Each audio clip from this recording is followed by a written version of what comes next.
Once upon a time. This is the way all old stories begin, and we might say the same about the coming story I'm going to tell you today, and you'll feel how this story is always valid in the everyday business. This is the tale of David and Goliath. However, despite his strategy and talent, this time David fails.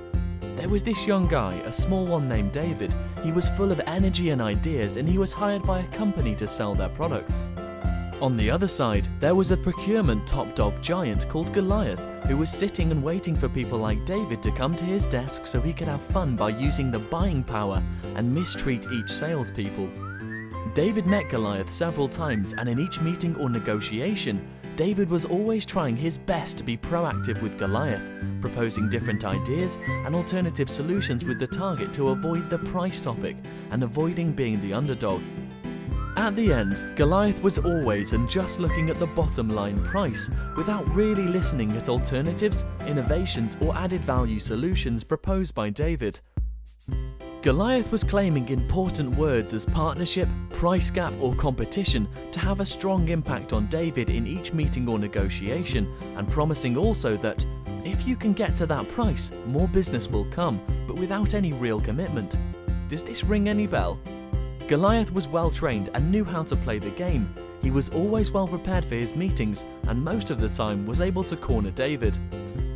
David was thinking that Goliath was not always fair to judge his value proposition, and, on top of the pressure received by Goliath, David was also facing his company management pressure.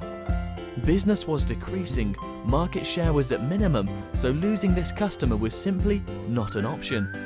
And without forgetting the David's bonus linked to his sales targets. This could be directly affected if Goliath would decide to go somewhere else. With all this in mind, and in order to not lose the business and the customer, this time David had to give up as he had no alternatives. David had to agree to focus his discussion purely on pricing, losing any competitive advantage as well as a great portion of his markup. Now tell me, how many times you have faced this solution and felt being a David? How many times you are meeting a Goliath and leaving on the table a good portion of your margins? The company have selected David, a talented guy, and David has brought his common sales strategy to ensure the business, but he failed. What if David would have known earlier how to interact with a procurement looking at the hidden parts? What if David would have known earlier the tricks and tips used to diminish his position? What if David would have known earlier how to value his proposition and make it appealing for procurement?